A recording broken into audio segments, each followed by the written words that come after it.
What up, y'all? John Murray here, and I want to say thank you for tuning in to the YouTube playback of my Facebook Live series, Let's Talk Live. Now, because this version is not live, you won't be a part of the interactive conversation, so don't look for a shout out. You won't be getting one. However, enjoy the Hot Topics dialogue and follow me on Facebook at John Murray World. That's JAWNMURRAY World, so that you can catch a live broadcast and be a part of the conversation. Now, let's join Let's Talk Live, already in progress. Let's start with a short story. So there is this prophet, and I use those words lightly because, you know, I grew up in church, and I still identify as a Christian. You know, I love God, I love Jesus. I don't know how I feel all the time about his church. I try not to, here's the thing, in life, I try not to use broad strokes. I try not to paint everything in one lens. And so I know there are lots of people out here who, oh, I hate church, and church is bad, period. But there are a lot of great churches out here, a lot of integral ministers out here, a lot of people who are doing great work and really have a sincere and genuine passion for God and teaching godly principles to people. You know, and so I don't want to denounce the whole institution of church. However, there's been this segment of the Christian church that's been really bad. And it stems in the world of the prophecies, the prophetic. These people who claim that they hear from God and they have messages from God and oftentimes exploit God's people for their own personal gain. Now, in all things, there are good prophets and there are bad prophets. I have been blessed to encounter some people in my life who come over to me and said, you know, God has said da-da-da-da-da, or God is going to do da-da-da-da-da. And I've really seen those things happen in my life. And for those people, I'm grateful. I celebrate them. They're people of integrity. However, for every one of those people, you have that guy who we talked about on one of our Let's Talk Lives. His name is Brian Karn. He got caught delivering New Year's Eve watch night service prophecy for the people, but it was all stolen verbatim from a psychic who had given the message like 8 months prior to. And the latest scandal to, I guess, hit the Christian church is this gentleman named Joshua Holmes. Now, I've never heard of him before. I don't know nothing about him. But, you know, I have enough friends who are into the preaching circles and love the ministry, excuse me, and all of that, so much so that they've kind of brought me up to speed. So apparently, and there's some articles online, if you'd like to read more about him. I read one in the Christian Post and a couple other places, like one of the Texas newspapers. But he apparently has a lot of women calling him the modern day Messiah. He's supposed to be the Messiah, Jesus in the flesh. And so, and there's some very like flamboyant videos of him doing the moonwalk, doing a prophecy. I guess, you know, he was delivering, you know, Michael Jackson theatrics during his prophecy. But so now there's, I guess, some girl exposed him, and there are these sex tape clips out there. And let me save you the time. It ain't anything worth watching. I mean, they were quite boring because for research purposes, I went and looked at Prophet Joshua Holmes sleeping with these two girls. And let's just say he should have brought his Michael Jackson performance to these videos, because I never thought anybody's sex tape would make Kim Kardashian's look like a Cirque du Soleil production. I mean, you talk about a boring sex tape. So yeah, Joshua Holmes, he might want to stick to, I guess, if preaching is his thing and prophecy is his thing, he must be a lot more charismatic in the pulpit than he is in the bed. So I just don't understand why these people, you know, you say you're a man of God, you say you're a preacher. And here's the thing, I get it. These are imperfect people preaching a message about a perfect God. And I understand the humanity in ministry. I don't expect preachers and leaders and gospel singers and stuff to be perfect. They trying to figure it out like the rest of us. But when you doing things like having recreational sex outside of marriage, and you've taken on the mantle of preaching, but you're also videotaping, you just looking for trouble. Or you looking to make people think that you're trying to validate something. But whatever the case, I don't know what the initiative was or what the purpose was for him recording himself. But, if you're going to perform like that on tape, you might as well keep that at home. I mean, them girls was, doing all the work. They shouldn't have to work that hard. You got to put some work into that thing. I'm just saying. So I watched for research purposes and fell right on to sleep because it was a snooze. All right, so scratching him off the list. From orchestrated sex tape to something of a little more of the perverted persuasion, R. Kelly. Thank you to everybody who has been watching me on the cable news shows talk about R. Kelly. I genuinely appreciate it. Really respect everybody's feedback and commentary. So here's the thing. Here's the latest, and it's been an evolving story. On my Twitter feed, I've been offering updates on R. Kelly. It's so funny, too, because, like, today there have been some people, because, there's still some hardcore R. Kelly fans out here. They're the girls who, would ultimately end up in the house, and then they want to be on the next Lifetime series talking about, I should have listened instead of been defending him. But, some people don't believe Dookie stinks until Dookie gives you herpes. And so, like, I was offering updates yesterday while he was in court because on Friday, one of his male friends showed up and attempted to bail him out. But he had 2 credit cards that he was trying to use to bail him out, and the courthouse was like, yeah, you have to have one form of payment. That's either one credit card, one cashier's check, or a lump sum of money, the $100,000. And so they had to, kind of retool, which is why R. Kelly spent the weekend and in jail. And so on Monday, the same friend showed up, and he had gotten the woman, Valerie Love, I believe her name is.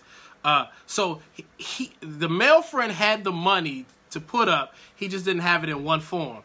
So they got Valerie Love, the woman who's in the Daily Mail feature, whose name is on the cashier's check, who actually put up the bond to get a cashier's check, and she could do it all in one lump sum. And the male friends gave her money to support the initiative. So R. Kelly still has friends. They helped bail him out. And Miss Valerie, who owns a daycare center. And the irony of a woman who owns a daycare center bailing out an alleged pedophile in itself is crazy. And for those who are like, oh, why do we know about her? And people shouldn't expose her. When you put up bail money for somebody, that's public knowledge. So when you sign up, know that you sign up to be ridiculed because you own a daycare that's been reported not in good standing with the state, and you've bailed out an alleged pedophile. Like, the irony in that is just weird and uncomfortable.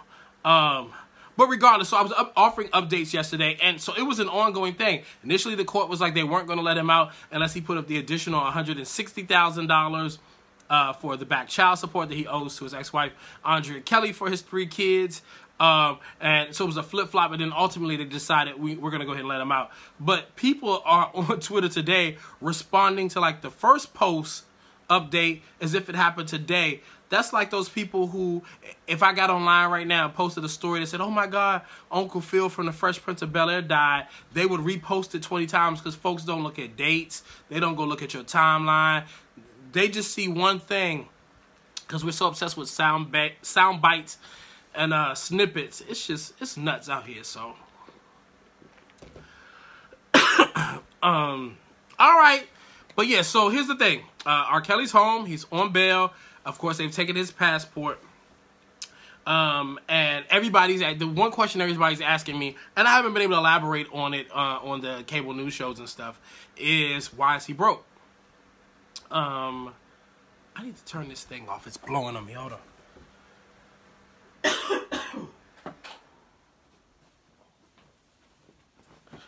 So everybody wants to know why he's broke. So here's the thing. I've known for a while because I know some people that were working in R. Kelly's camp and were making me abreast of the various things that were going on in the house and around him or whatever. His money's been funny for a long time. He doesn't have his Atlanta residence any longer. The house where the initial tape that caused him to end up on trial was shot. The house that I went to and interviewed him in, he lost that house to foreclosure. And if I'm not mistaken, one of the Isley brothers bought it in an auction because he fell out with them years ago as well. How's that for revenge? I fall out with you and then I go buy your house in an auction. So he was staying in a Trump building, of all buildings, in Chicago. He's renting there. And, you know, he just kind of been living from tour money to tour money. Like, he sold off parts of his publishing over the year. His publishing company, Universal Music Publishing, they dropped him earlier this year, even before Sony Music. I think they even dropped him late last year. But even before Sony Music, his record company dropped him. He dropped him. So, like, you can't go to the record company for an advance. You can't go to the publishing company for an advance. So what he can do is maybe go back to BMI, which is a performance rights group, and try to get an advance off of some money. And then from what I understand, he had already gotten an advance from Sound Exchange, and it was a major advance, which he probably hasn't recouped. So it might be hard to go back to Sound Exchange and try to get money, because if he is limited in his ability to perform, because the U.S. concerts are getting canceled, and now his international dates were canceled. So everybody's heard about the Germany shows that he had on the books. Well, what you don't know is he was also scheduled to go to Australia, and then he had 2 shows in Dubai, one in April, I believe, and the other one in May. And so without a passport, you can't do any of that. And so without those tour shows internationally, he don't have a whole lot of income. And if none of the performance rights groups decide to give him an advance off of future earnings, then, so, you know, it's a tough time for him because, you know, he doesn't, you know, R. Kelly apparently doesn't own I Believe I Can Fly. The song was written by another songwriter. He did a co-write on it. He paid the other songwriter for it, but in some early publishing situations, he ended up getting rid of the song. So don't know who's paying for the lawyer. Don't know who's paying the rent. No, I can't answer a lot of your other questions, but what I can tell you is I've known for a substantial amount of time that his money was funny. I know people who've done contract work for him, consulting work for him, who are still looking to get paid. And the reason why he's lost several residences and he was living in the Trump, but staying primarily in that studio, is because he's made some poor money decisions. And that don't have nothing to do with him being illiterate. It just happened to do with a lot of overhead, a lot of poor decision, financing, you know, all these women and this harem and all this other stuff. So, you know, that's what's really going on with R. Kelly. It's an unfortunate situation. One of the things we know now is that the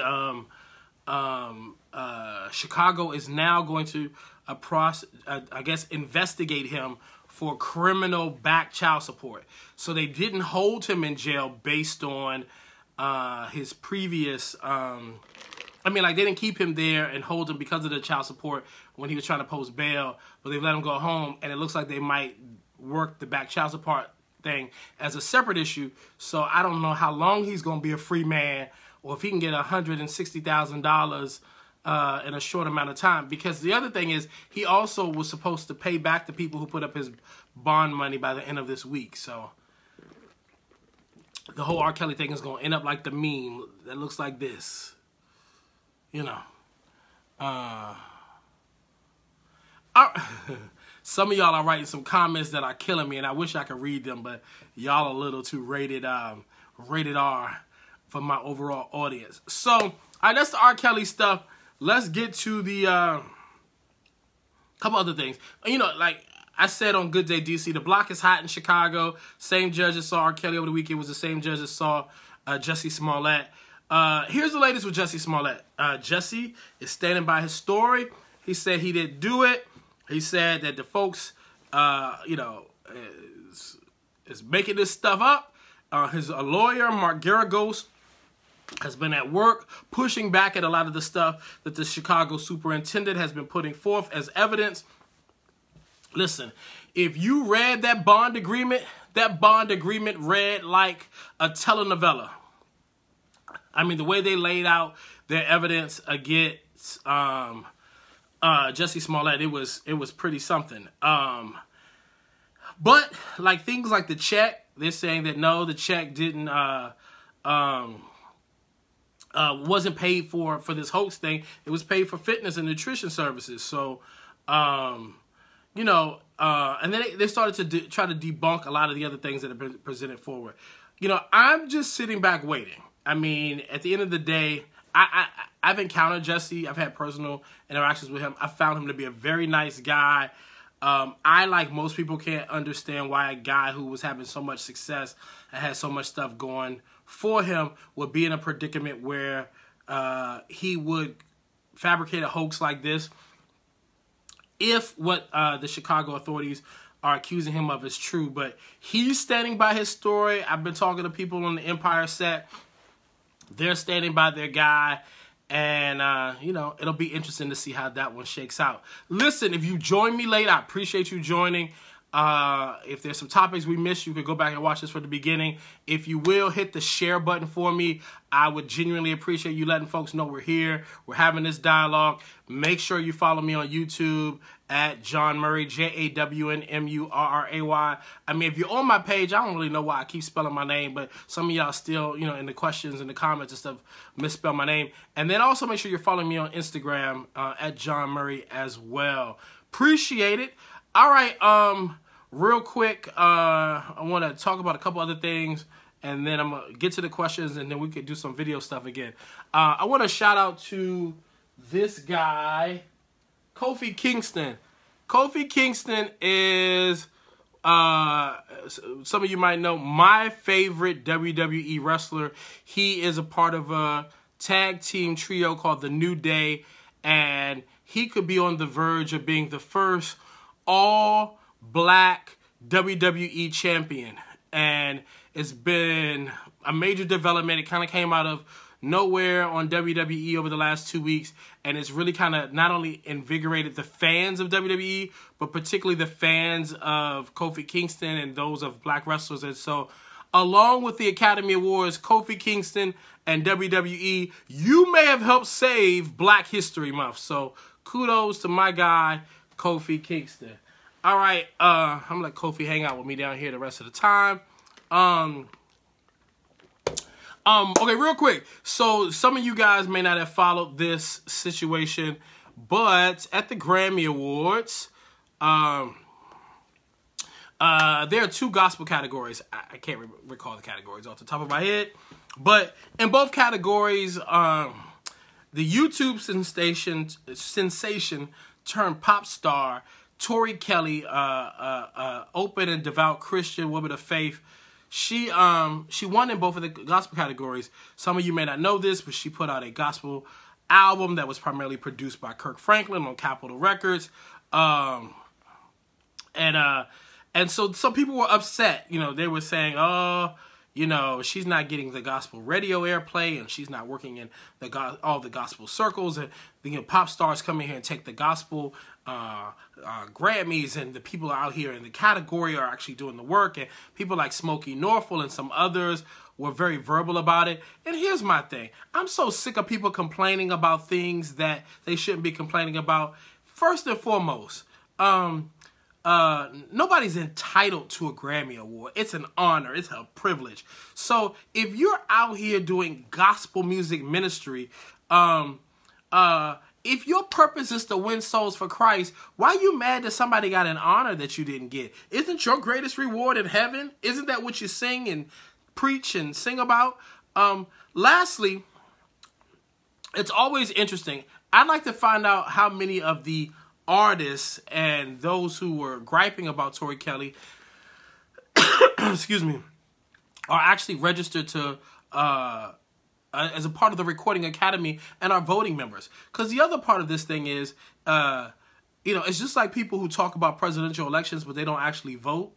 You know, you could be a heckler on the sidelines all day long, but if you're not a part of the Recording Academy, if you're not out here on the front lines participating and paying your dues and all that other stuff, then the reason why artists with greater notoriety than you come into your category when they do these albums and their expressions of faith and win is because you and your colleagues ain't really a part of it. Here's the thing. If gospel music was making a greater impact, if gospel music was had the participation and the membership in the Recording Academy that they should have, they wouldn't be reduced to 2 categories right now. But black gospel music has 2 categories at the Grammys, and that's by their own doing. So I don't like that whole idea that you won an award that I think I should get and I'm complaining about it.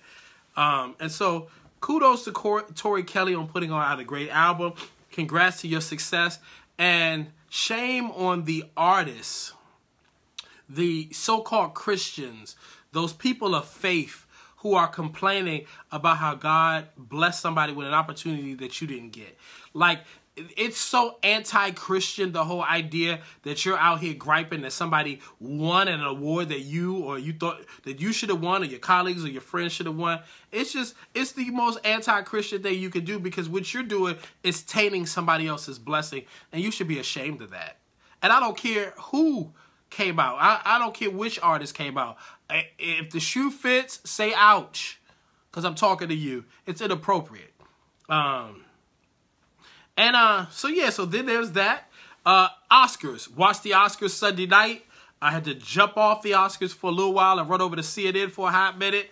And again, if you've missed any of my recent TV clips, they're all on my YouTube channel. Go to John Murray, subscribe, keep up with me. I'm telling you, this stuff is good. The block is hot. But I thought the Oscars was great. I love the diversity. I love the inclusion. And like I said on Good Day DC, the Oscars may have single-handedly saved Black History Month. Oh, where is my Oscar? So I'd like to thank the Academy for single-handedly saving Black History Month, for contributing to the redemption of Black History Month, because Ralph Northam, the governor of Virginia, and his blackface, and all that's been happening in Virginia with Justin Fairfax and the number 3 who also did blackface, and with Gucci and with Prada and with R. Kelly and the accusations against Jussie Smollett. You know, the challenge is that black people haven't had the best Black History Month. It's been rough out here for us. It's been hard out here for us. But we're mighty grateful for the Academy Awards, and we're mighty grateful for the showcase in blackness. And so I'm wearing my African garb because it's Black History Month, and I'm feeling good. And I declare and I decree, I think I just got happy. I declare and I decree that on March 1st, I'm declaring March 1st, Black History Month do-over. Yes, right? It didn't work in February, but we're going to do it all over again in March, all right? So, yes, no, for real, though. Congratulations to the Oscars. It was such a diaphanous experience of diversity and inclusion. And, you know, let's keep it up. All right. If y'all got questions, I got answers. And if you want to go on video and ask some questions tonight, just put the emoji with the hand like this. Let's talk about it. You know, see what's going on here. So if you got some questions, I've got some answers. I think I got a hoop on me. Yes, I'm waiting on your questions. Because I got an answer.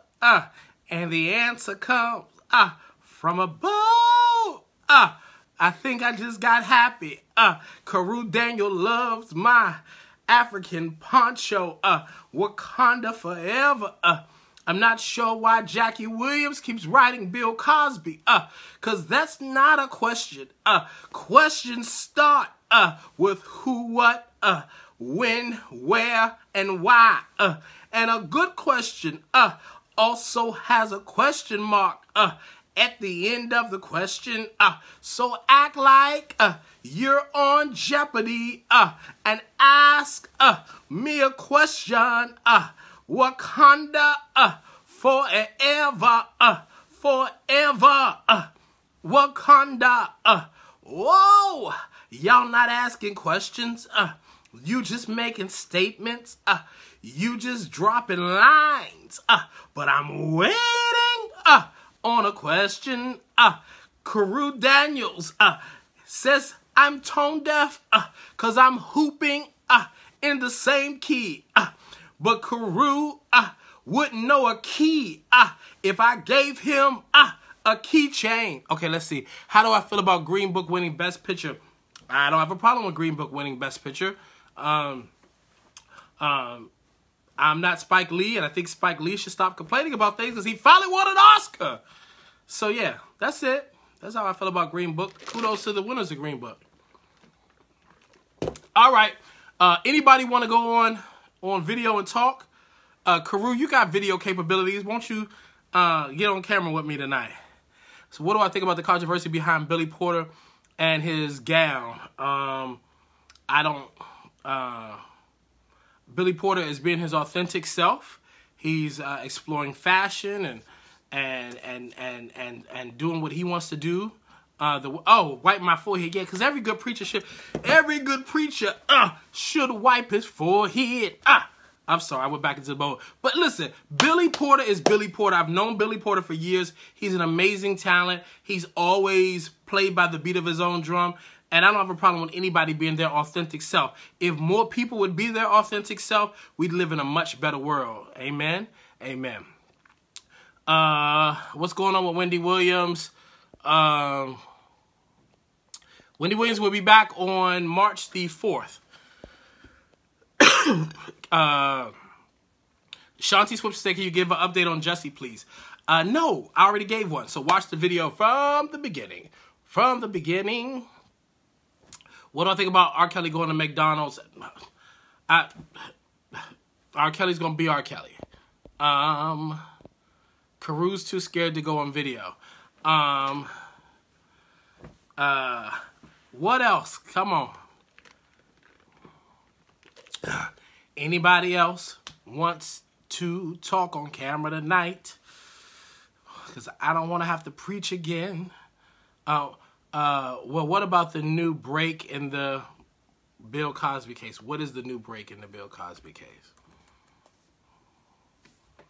Let's see what the new break in the Bill Cosby... What have I missed?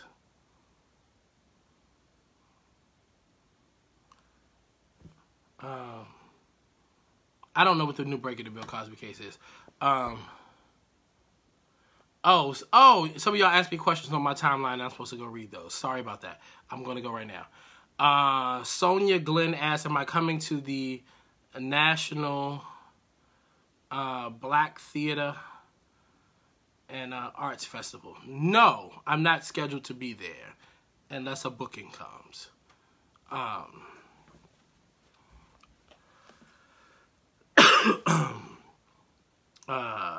What else? John, I'm just wondering how long has attorney Michael Avenatti had the tapes with the R. Kelly abuses? I'm not trying to stand behind this predator. Just wondering if he could have turned them over. He got them when he got them, and he turned them over when it was necessary to turn them over, Miss Celeste Germain. Some of y'all get to worry about semantics of things that, you know, I just don't get it.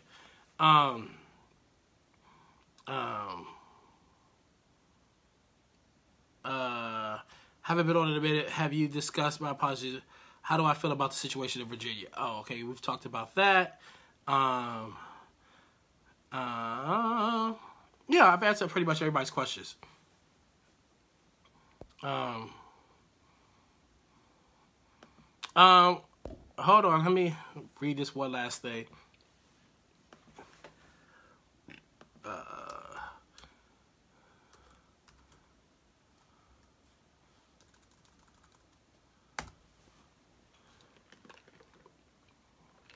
Slippery elm will take care of that cough while protecting your voice. Not like that suggestion. Slippery elm. I'll look it up. I'm not sure what this Janice Dickinson thing you're tweeting about, but Karen Lanier wants to know how Young and the Restless is going to deal with the death of Christophe St. John. Have no idea. I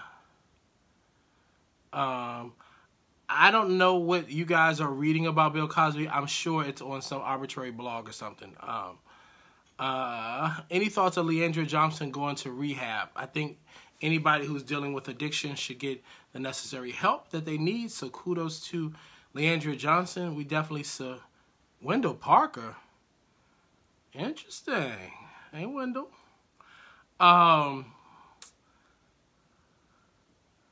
What do you feel about Carolyn Bryan, the woman responsible for the death of Emmett Till? I don't know what. Yeah. What other questions y'all got? Come on, talk to me, people. Wendell Parker. All right, Wendell Parker. Yeah, kudos to Leandria Johnson. Like, anybody's battling, you know, yeah, just kudos to her. I'm excited for her. All right, so none of y'all want to go on video tonight. Cool. Your questions are getting a little weird. And if you don't have a few more, I'm going to go and watch wrestling, cause it will be a lot more interesting than that boring sex tape than that Joshua Holmes put out. If he gonna put out another sex tape, he should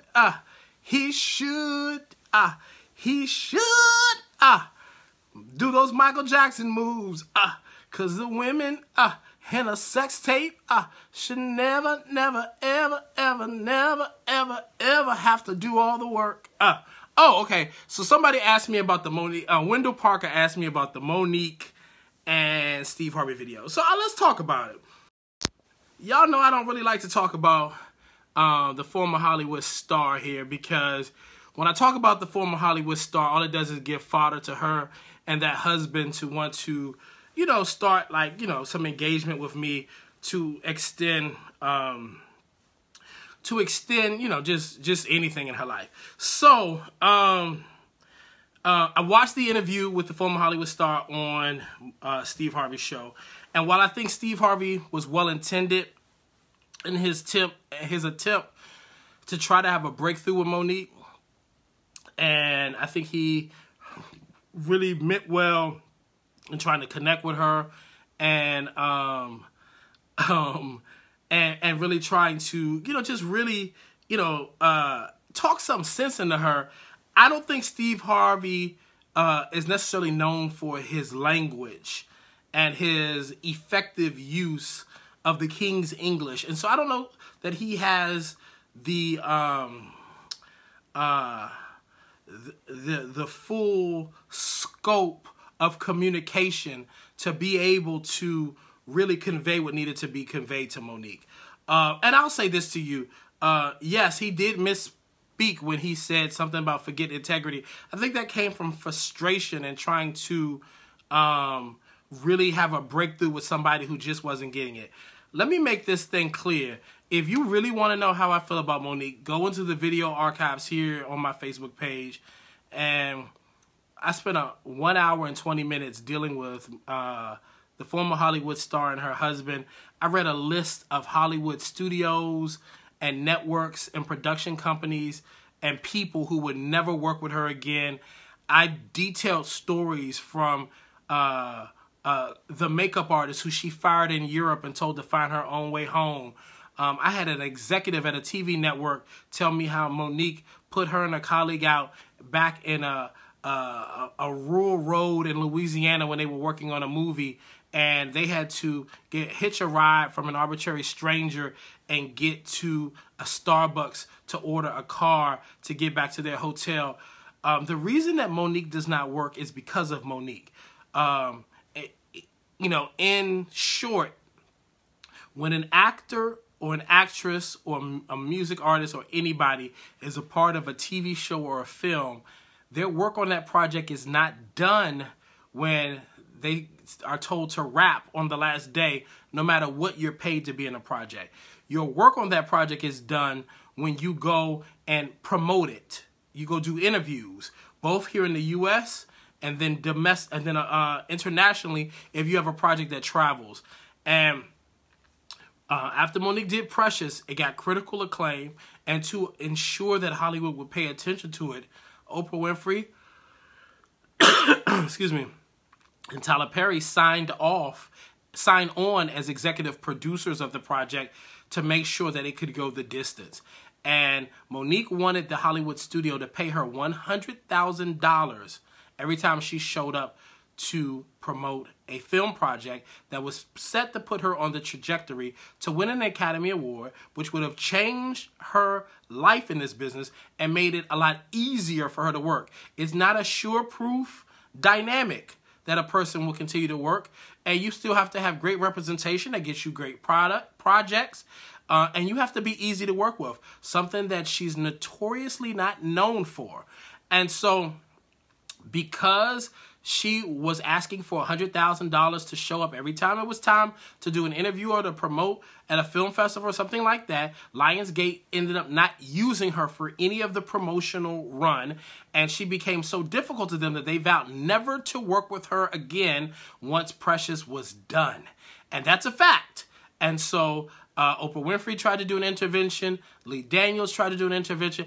Every celebrity and high-profile person who's tried to have a breakthrough with her, she's exposed them and dogged them out. And here's the thing. To any ignorant person who thinks that Monique is keeping it real and she's standing for something, I'm sorry. There's nothing integral about tearing down other successful black people just to get some stories on blogs and in the media and on the little social media gossip pages, because that's the only relevance that you have at this point in the business.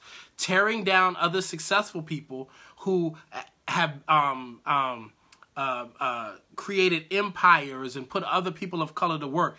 I mean, we all saw Whoopi Goldberg about a year ago try to have an intervention with Monique on The View. And now to promote this these shows that she's doing in Vegas, she came out and said, Whoopi ain't nothing but the help. What does she have executive produced? Well, if you could actually read, there's a resource called imdb.com that lists the 25 plus projects that Whoopi has executive produced. Some of which she's won Emmys and Tony Awards for.